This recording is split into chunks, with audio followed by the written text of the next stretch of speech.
I think it can be difficult for some people to transition from the kind of texting aspect to someone to then transition that into kind of real life dating. And I think a lot of people struggle with that when it really doesn't need to be that difficult. It should literally be like a few texts, getting to know each other, and then boom, going out there in the real world, trying to see if you have chemistry. I think you're either going to be on two sides of the fence at the moment. I think you're either going to be that person that likes the fact that you can't actually meet people at the moment, and maybe you like kind of talking to someone and getting to know them before you meet. I think that doesn't work. It lulls you into this false sense of security of knowing someone, and then when you meet someone, they are never how you imagine them to be. Even me at the moment, since January, I've decided to not even bother, because for me, I need to meet people, I need to go on a date, and I need to see people in the real world. The only way I know if I've got chemistry with someone is if I'm sitting opposite them at a table. I don't feel that chemistry over the phone. This is why a lot of guys like texting. A lot of guys like texting because they're just tight and they don't want to spend money, basically. And they kind of see texting as a way of getting to know someone without paying for a dinner, and they just do it as like a cheapskate option to kind of filter the red flags. And this seems to be what men are doing over the last 10 years or so. It seems to be a general reluctance of getting out to the dating stage because there are so many people out there that will text people for months and they'll build up in their head something that it isn't. They'll kind of see it as an almost semi-relationship, but it's not. You're literally just texting someone. And what you've got to think is it's low investment for a guy to text. How easy is it for a guy to text someone? A guy can be doing anything. He can be watching a film, he can be watching porn, he can be texting you. He can literally be texting multiple girls at the same time. From experience, the guys that you build up a text relationship with are not the ones that will ask you out on dates. These are the guys that are hedging their bets. You have to be realistic, and what you've got to think is it's low investment for a guy to text. How easy is it for a guy to text someone? And not all guys are decent guys out there. You're going to come across the guys that are already in relationships, and for me, it's definitely a red flag if a guy doesn't want to meet up with you. Immediately, alarm bells go off in my head and thinking, why does he not want to meet me? He's already got a girlfriend, or he's not interested. You have to kind of think of these two things in your brain. There is a reason he does not want to meet you, basically. And you have to let go of the ego, and you have to put it down in plain terms and see, this guy, for whatever reason, does not want to meet me. Do not make excuses for guys, basically. Do not in your head think, this guy keeps texting me because he's shy.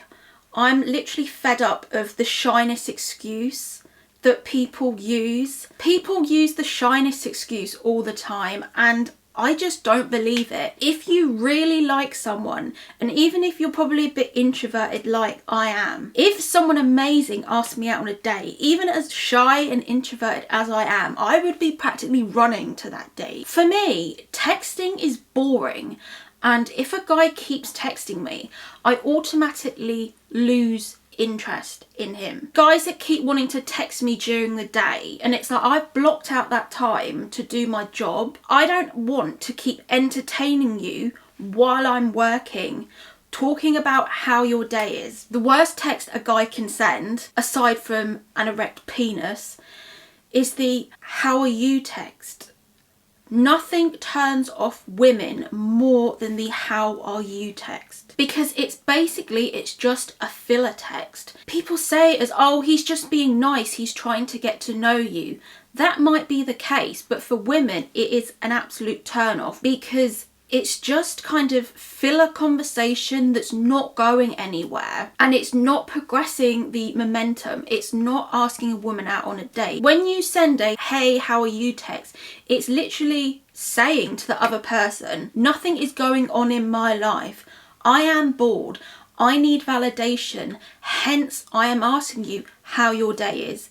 because I have nothing going on in my life. It's not asking me anything about my life. It's not kind of seeing what my hobbies are, but just in general, I find texting a turn off, because texting always, for me, it feels like an interview process. It's always the same kind of questions. The hey, how was your weekend? What did you do this weekend? I think for me personally, I think it's better to block out an hour call, to say to someone that you're really busy, block out an hour to call them, and then you can get to know them better. As a woman, you don't want to create this feeling that you're always available. When you keep texting a guy, you create this narrative that you're always available, you'll always be at his beck and call, and guys don't like this. They say they like it, but they don't. Guys will always go for the woman that is not available, the woman that's busy, that's the woman that's slightly, oh, he's like, oh, I don't, oh, does she like me? Oh, I'm not sure. If you think of like your own dating history, if you think of the people that really fucked you over in your brain, are they the people that are nice to you, that replied to every text? Or were they the people that went AWOL? Were they the people that strung you along, that, you know, didn't always respond to your text straight away? This is sadly what humans like, and men especially. They like a bit of chase. Male dating coaches are not going to say this, but they like the unpredictability of a woman not always knowing straight away if she likes you. If you keep replying to a guy's text, he's ultimately got more information to decide, oh, well, I'm not going to take her out on a date then, because he knows everything.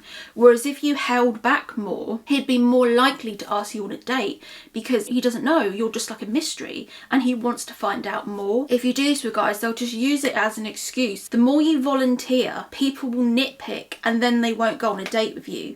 Whereas if you did actually go on a date, you'd be more likely to progress to round 2. There's people that I've kind of texted, and then I've gone on a date with them, and then I'm like, oh, do you know what? I don't even like this person. I don't even fancy them. But you've already built up that rapport over texting, and you're just like, why have I wasted this time? I don't even like this person. They're so different in real life. Because guys just use texting as a filter to see basically which women are up for it and which women aren't. And I'll see guys do this with me. They'll be texting me, and then as soon as they work out that I have standards and that I want to go on a date first, as soon as they work that out, they just pull back, because they know they're not going to get the pump and dump from me. They're not going to get what they want sexually, so they drop out. And that's what guys predominantly use texting for. Thanks for watching, everyone. Hope you enjoyed the video, and hopefully see you soon.